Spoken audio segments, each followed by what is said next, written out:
오늘은 신명기 28장 15절에서 19절을 읽고 묵상해 보겠습니다. 내가 만일 내 하나님 여호와의 말씀을 순종하지 아니하여 내가 오늘날 내게 명하는 그 모든 명령과 규례를 지켜 행치 아니하면 이 모든 저주가 내게 임하고 내게 미칠 것이니 내가 성읍에서도 저주를 받으며 들에서도 저주를 받을 것이요 또 내 광주리와 떡반죽 그릇이 저주를 받을 것이요 내 몸의 소생과 내 토지의 소산과 내 우양의 새끼가 저주를 받을 것이며 내가 들어와도 저주를 받고 나가도 저주를 받으리라. 아멘. 그래서 신명기는 되풀이하신 명령을 되풀이하다는 겁니다. 모세가 광야 2세대들한테 하나님의 명령을 되풀이해서 얘기하고 있습니다. 창세기, 출애굽기, 나오다 출애굽, 지금 이집트 지역인데 모세가 종로를 타던 이스라엘 백성을 이끌고 애굽을 탈출해서 나옵니다. 그래서 광야에 나왔지요. 그때 하나님께서 시내산에서 모세에게 십계명과 명령들을 주십니다. 그래서 창세기, 출애굽기, 레위기에서 하나님의 율법이 나옵니다. 너희는 뭐 해라, 뭐 하지 마라. 그래서 하나님의 말씀과 명령과 규례와 법도와 율례를 모세가 이스라엘 백성들한테 다 얘기합니다. 광야 1세대. 그러나 그들이 하나님께서 주신 가나안 땅을 비판합니다. 하나님께 불순종합니다. 불평합니다. 원망합니다. 그래서 하나님께서 그들에게 너희는 가나안 땅, 약속의 땅에 들어가지 못한다. 그래서 40년 동안 뺑뺑이 돌다가 광야에서 다 엎드러져서 죽게 됩니다. 그래서 이제는 창세기, 출애굽기, 레위기, 민수기, 신명기에서 되풀이해서 모세가 이제는 광야 1세대가 아니고 2세대들한테 다시 한번 권면하면서 얘기하는 겁니다. 너희는 우리 1세대와 같이 하지 말라. 너희는 이제 이 요단강을 건너 하나님께서 주신 약속의 땅 가나안 땅에 들어가서 그 땅을 차지해서 살게 될 것인데 그때 너희는 하나님의 말씀과 명령과 규례 법도와 율례를 다 지켜 행함으로 그 땅에서 복되고 아름다운 삶을 살라고 권면하고 있습니다. 그래서 신명기에서 보면은 각종 사회법이 나옵니다. 너 뭐 해야 된다. 뭐 하지 말아야 된다. 그래서 신명기 27장에서는 그 요단강을 건너서 이제 에발산에다가 하나님 앞에 제단을 세우고 그 6지파는 에발산에서 저주를 선포하기 위해 서 있고 그리심산에는 축복을 선포하기 위해 서 있었습니다. 그래서 신명기 지금 28장에 들어와서는 먼저 순종에 대한 축복을 말하고 있습니다. 순종에 대한 축복. 순종하면 너 복 받는다. 이 말씀 하시지 않습니까? 대표 요약을 해드리면 순종하면 너 복 받는데 너 어디를 가든 복을 받아. 네 자손 잘 돼. 대적들 네 앞에서 거시기 돼야. 그리고 너 머리가 되게 해줄게. 너는 꾸어줄지라 꾸는 자는 안 될 거야. 그게 하나님께서 주신 복입니다. 그러면은 오늘 말씀에서는 불순종에 따른 저주입니다. 그런데 네가 하나님의 말씀에 불순종해? 하나님의 말씀 안 지켜? 그럼 어떻게 되는지 그게 나옵니다. 그래서 불순종에 대한 저주는 이게 더 많이 적혀 있습니다. 내가 만일 내 하나님 여호와의 말씀을 순종하지 아니하여 내가 오늘날 내게 명하는 그 모든 명령과 규례를 지켜 행치 아니하면 이 모든 저주가 내게 임하고 내게 미칠 것이며 그렇게 나와 있습니다. 그래서 however 그렇지만 if you do not 네가 하지 않는다면 obey 순종하지 않는다면 the Lord your God 여호와 너의 하나님께 네가 순종하지 않으면 어떻게 되는지 알려줄게.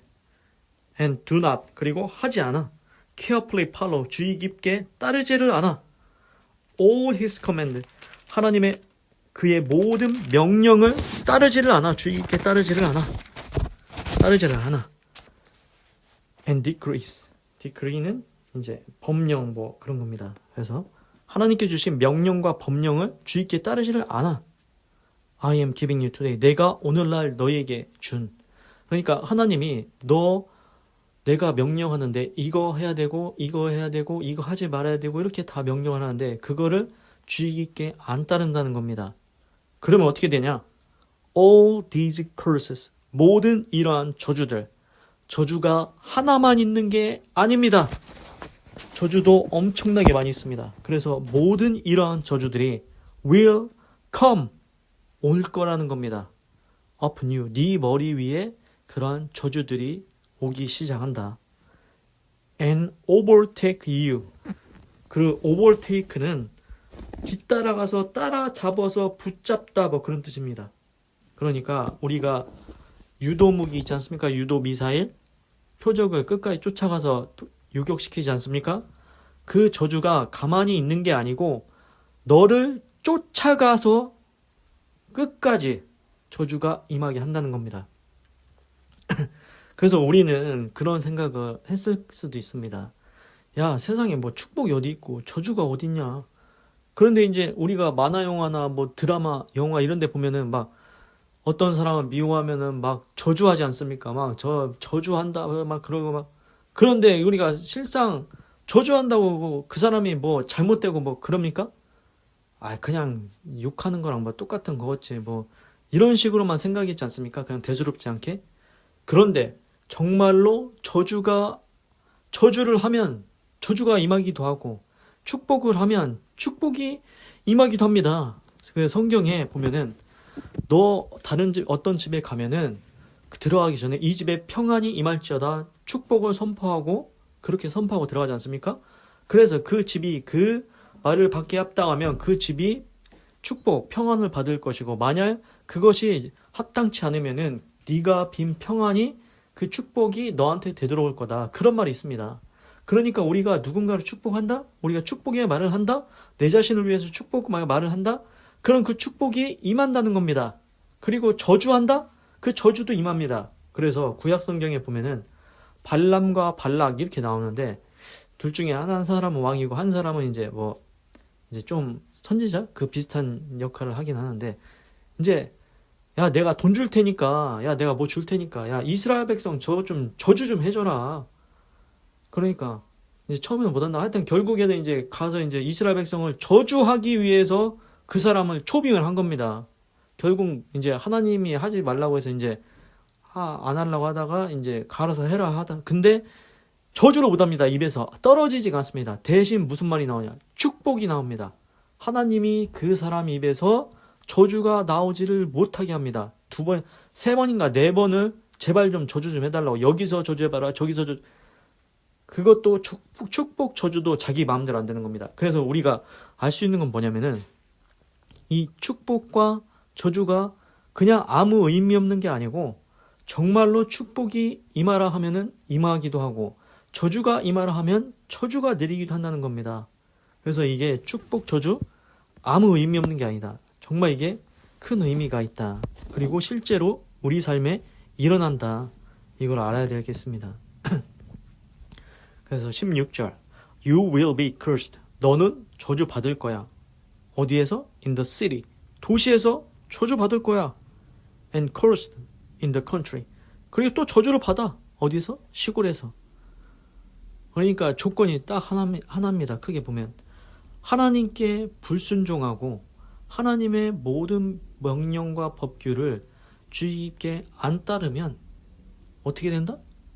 너 도시 갔냐? 너 저주받아. 너 시골에 갔냐? 저주받아. 어디를 가든지 저주가 따라옵니다. 이거는 엄청나지 않습니까? 하나님 앞에 불순종했더니 이런 결과들이 오기 시작합니다. 그래서 17절 Your basket, 너의 광주리 바구니 and your kneading, 이제 반죽하는 도우, throw, 반죽하는 그릇 will be cursed. 너의 바구니하고 반죽하는 그릇이 저주를 받을 거야. 그 바구니가 뭐겠습니까? 이제 뭐 음식, 뭐 사과나 뭐 이런 뭐 하여튼 떡이나 뭐 이런 거 올려놓는 이제 바구니가 있겠고, 그리고 반죽하는 그릇은 뭐 떡 만들어 먹겠죠. 거기는 빵 만들어 먹겠지만 그게 뭡니까? 먹는 겁니다. 먹는 거. 네 먹는 거 저주받을 거야. 먹을 것이 없습니다. 저주를 받으면은 내 식탁에 먹을 것이 없어진다는 겁니다. 그리고 먹을 것이 해결이 안 된다. 18절 The fruit, 열매 of your womb, 네 태의 열매. 이게 뭡니까? 네 자식 will be cursed. 네 자식 저주받을 거야. And the crops, 그리고 작물들 of your land. 너의 땅의 작물들. 너 콩 심었냐? 콩 안 돼요. 들깨 심었어? 들깨도 안 될 거예요. 고구마 심었어? 고구마도 안 돼요. 사과나무 심어? 사과나무도 저주받을 거야. 돼야 하는 것마다 안 됩니다. And the calves, 그리고 송아지 of your horse, 너의 소떼의 송아지 and the lambs of your flocks. 너의 양떼의 어린 양. 송아지도 안 되고 양도 어린 양도 안 되고 여기 보니까 어떻습니까? 이게 후손, 자손, 새끼 이게 다 안 되는 겁니다. 내 자식도 잘 뭔가 안 되고 내가 작물을 심었는데 심는 것마다 다 망하고 내가 또 짐승을 키우면 짐승도 다 이상하게 되고 하는 일마다 안 됩니다 지금. 그래서 이게 저주가 하나가 아니지 않습니까? 엄청난 저주가 이제 밀려옵니다. 19절 You will be cursed. 너는 저주받을 거다. When you come in. 너 들어오면 저주받을 거야. 들어올 때. And cursed. 또 저주받을 거야. 언제? When you go out. 너 나가도 저주받아. 그러니까 이 사람이 집을 들어가도 저주받고 나가도 집을 나가도 저주받고 뭐 직장 회사에 가도 저주받고 회사에서 나와도 저주받고 움직일 때마다 저주가 임한다는 겁니다. 이제 이게 아까 순종에 대한 복에 이제 반대로 나오지 않습니까? 근데 이제 그 다음부터 이제 쭉 나오는데 이제는 이제 엄청난 저주들이 이제 추가적으로 계속해서 나옵니다. 그러니까 우리가 알아야 될 게 뭐냐면은 하나님께 불순종하면은 결코 나한테 이득이 하나도 없다는 겁니다. 하나님의 말씀에 불순종해서 내가 뭐 잘 될 게 있습니까? 하나님의 명령 안 지켜서 내가 잘 될 것 같습니까? 쉽게 얘기해서 우리가 제가 10계명을 말씀을 드려보겠습니다. 10계명. 10계명의 제8계명이 도적질하지 말지니라고 했는데 이거 하나님이 명령한 겁니다. 그러면은 순종하고 지켜야 됩니다. 그러면 복 받습니다. 그런데 안 지켰다. 그럼 뭐 한 겁니까? 도적질한 거죠. 그러면 그 사람이 어떨 것 같습니까? 잘 될 것 같습니까? 도적질을 하면 CCTV에 찍힙니다. 누가 봤습니다.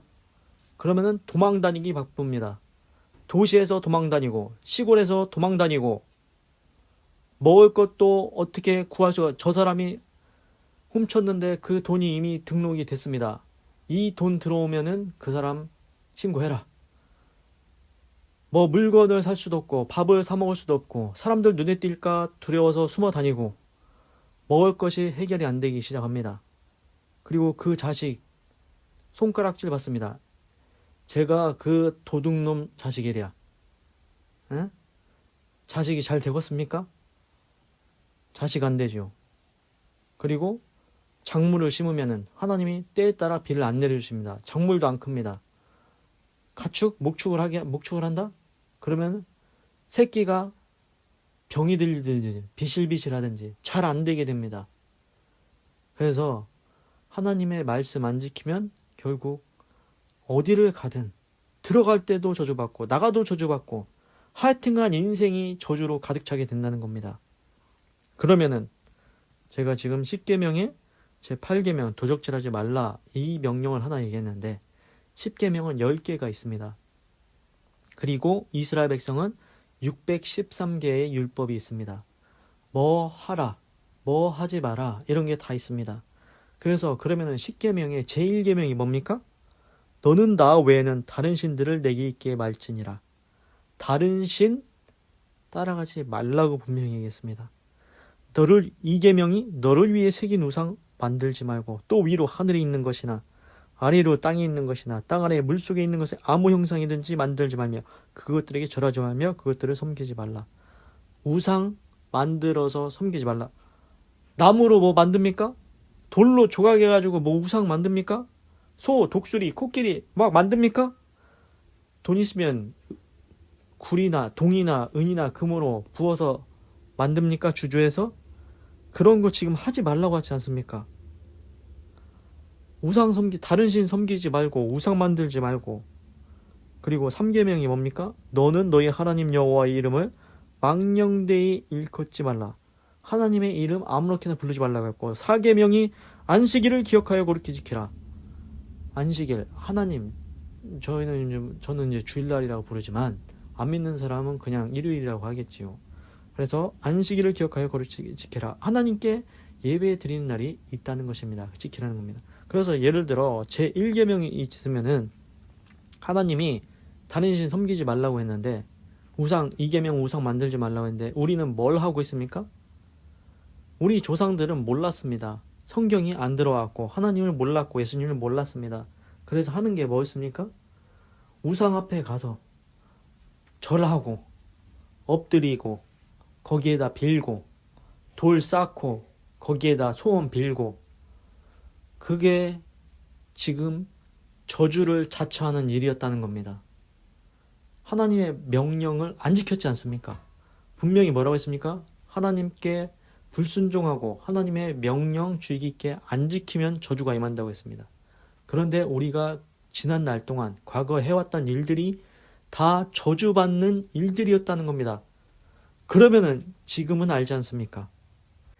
과거에는 몰라서 우리가 하나님 앞에 하나님을 진노케 하는 저주를 자처하는 그러한 죄를 지었으나 이제는 알지 않습니까? 아, 내가 우상 섬기는 게 잘못된 일이었구나. 그게 내 가문에, 내 집에, 내 인생에 저주를 불러오는 일이었구나. 이제는 알지 않습니까? 그러면은 이제는 하나님만 섬겨야 됩니다. 하나님의 말씀을 지켜야 됩니다. 하나님께 순종해야 됩니다. 하나님이 10계명 제1계명으로 준 계명이 너는 나 외에 다른 신 섬기지 말라고 했는데 왜 다른 신을 쫓아갑니까? 하나님이 참신입니다. 다른 신 헛것입니다. 가짜입니다. 귀신, 마귀일 뿐이라는 겁니다. 내가 만든 우상, 듣지도 못하고 보지도 못하고 냄새 맡지도 못하고 소리도 못하고 발로 걷지도 못하고 손 움직이지도 못하는데 그가 어떻게 그 우상이 너한테 복을 주겠냐? 네가 조각해서 만들고 네가 부어 만든 네가 훨씬 낫지 않냐? 너보다 못한 우상한테 무슨 복을 구하겠냐? 하나님이 분명히 말씀하셨습니다. 너희가 먹지 못할 우물을 파고 있다. 그들이 깨진 항아리에 지금 물 붓고 있는 격이랑 똑같다는 것을 분명히 말씀하셨습니다. 헛된 일을 하고 있다고. 그리고 그게 거기서 끝나는 게 아니고 그 일이 저주를 자처하는 일이라고 오늘 분명히 말씀하고 계십니다. 너 한번 우상 계속 섬기면 우상 계속 섬겨봐. 다른 신 한번 섬겨봐. 도둑질 한번 해봐. 그러면 이 저주가 네한테 계속 쫓아올 거야. 너 저주 받아서 망칠 때까지 끝까지가 쫓아온다. 저주는 중간에 끊기지 않는다. 오버테이크 끝까지 쫓아가서 저주가 임한다. 이겁니다. 어떻게 살 건지 지금 결정해야 됩니다. 나는 하나님의 말씀을 순종할 것인가 불순종할 것인가, 하나님의 명령을 지킬 것인가 안 지킬 것인가. 답은 분명히 나와 있습니다. 순종하면 우리가 상상할 수 없는 복을 주신다고 했습니다. 그리고 불순종하면 상상할 수 없는 저주들이 임한다고 했습니다. 그냥 우리가 생각할 때도, 이성적으로 생각할 때도 하나님의 말씀과 명령이 우리 잘못되라는 말씀이 아닙니다. 상식적으로 생각해 보십시오. 도적질하지 말라는 게, 이게 도적질을 해서 좋으면은 야, 도적질 하나만 하냐? 1000개, 100개, 10,000개라도 해라. 너 복 받을 것 같으면은 도적질 많이 하라고 하겠죠. 그러나 우리가 그냥 상식적으로 생각해도 도적질하면 남한테 피해 입히고 내 인생도 안 되고 잡혀 들어가고 처벌받고 자식도 손가락질 당하고 그렇지 않습니까? 그렇습니다. 하나님의 말씀은 결국 나를 위한 겁니다. 너 잘 되라고, 너 아름다운 삶을 살라고, 그리고 사회에 기여하고 헌신하고 네가 축복의 통로가 되고 너도 잘 살고 다 잘 살으라고 하나님께서 주신 아름다운 말씀입니다. 하나님의 명령이 잘못된 게, 이상한 게 하나도 없습니다. 하나님의 말씀은 의롭고 선하고 아름답습니다. 그래서 하나님께 완전히 순종하고 하나님의 말씀과 명령과 규례와 법도와 율례를 주의 깊게 다 지켜 행해서 축복받는 인생을 살아야 되겠습니다. 기도하겠습니다. 하나님, 오늘은 신명기 28장 15절에서 19절을 읽고 묵상해 보았습니다. 하나님, 순종에 따른 축복을 말씀해 주셨는데 이제는 불순종하면 이러한 저주들이 임한다고, 저주들이 끝까지 쫓아가서 저주가 임한다고 분명히 경고하고 계십니다. 그래서 도시를 가도 저주를 받고 시골에 가도 저주를 받고 내 먹을 것이 해결이 안 되고 내 자손과 농사를 해도 안 되고 목축을 해도 안 되고 들어가든 나가든 계속 저주받는다고 분명히 경고하고 계십니다. 하나님, 여기에 추가해서 여기에서 끝나지 않습니다. 내일 다음에 또 나오겠지만 엄청난 저주들이 기다리고 있습니다. 하나님께 불순종하면, 명령 안 지키면 인생이 아주 파탄납니다. 하나님, 이것이 나의 나에게 하나님의 말씀이 경고가 되게 하셔서 나는 오직 하나님께 완전히 순종하게 하시옵소서. 그리고 하나님의 모든 말씀과 명령과 규례와 법도와 율례를 주의 깊게 모두 다 지켜 행해서 나는 저주받는 인생이 아니요 하나님께 축복받는 인생 되게 하시옵소서. 하나님, 나 어디 가든지 복받게 하시고 내 자손 복받게 하시고 농사하면 농사 대박나게 하시고 목축하면 목축 대박나게 하시고 하나님, 내 대적들 내 앞에서 패하게 하시고 내 대적들한테 뺏기지 않게 하시고 나 위에만 있고 아래에 있지 않게 하시고 꾸어줄지라도 꾸는 자는 안 되게 해주시옵소서. 하나님, 나에게는 순종의 복이 모두 임하게 하여 주시옵소서. 그래서 하나님께 영광 돌리고 축복의 통로가 되어서 나도 잘 살고 주변 사람도 잘 살 수 있게 하는 아름다운 인생을 살아가게 하여 주시옵소서. 하나님 감사합니다. 사랑합니다. 찬양합니다. 주님 홀로 영광 받으소서. 사랑이 많으신 예수님의 이름으로 기도드립니다. 아멘.